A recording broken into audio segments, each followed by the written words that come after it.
There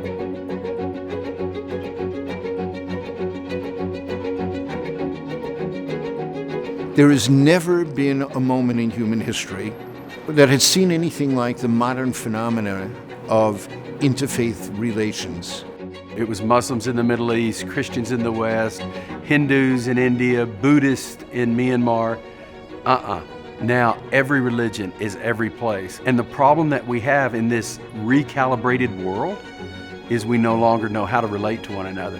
When I came to United States in 1987, I came because my father came for a kidney transplant.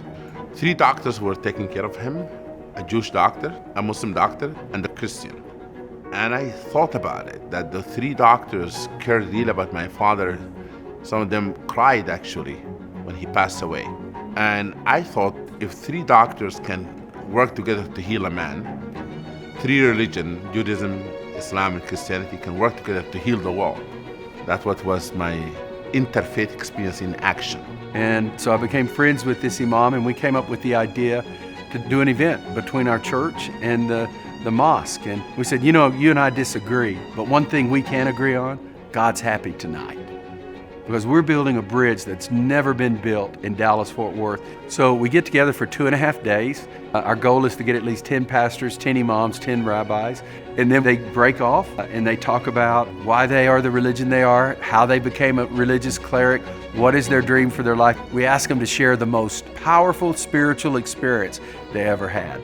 They talk about perceptions. What do you want people to perceive you as? How do you think they perceive you?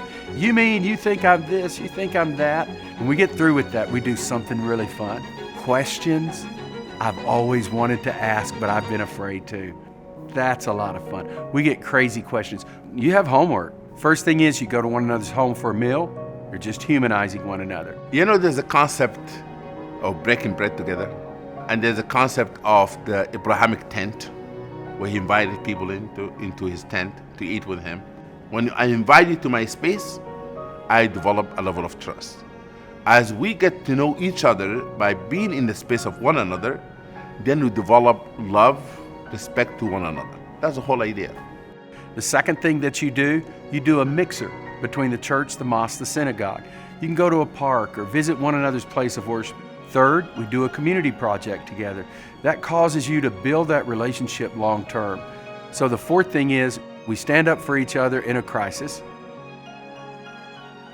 I always loved people, but not like I do now. I love Majid that way. I love him as much as any family member I've got. He's not a Christian. Would I like for him to be? Yeah. I'm an evangelical. What do you want? I want to baptize everybody. But even though he would never choose that, I will always choose to love him.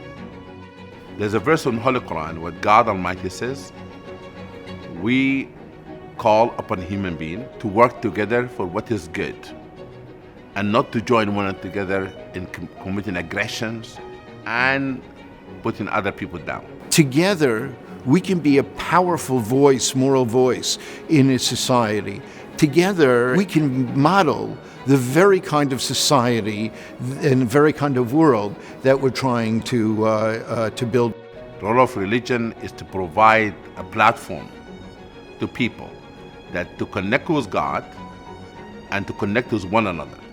You have to be able to relate to them and find a common ground where you can work together. What if we knew one another as human beings?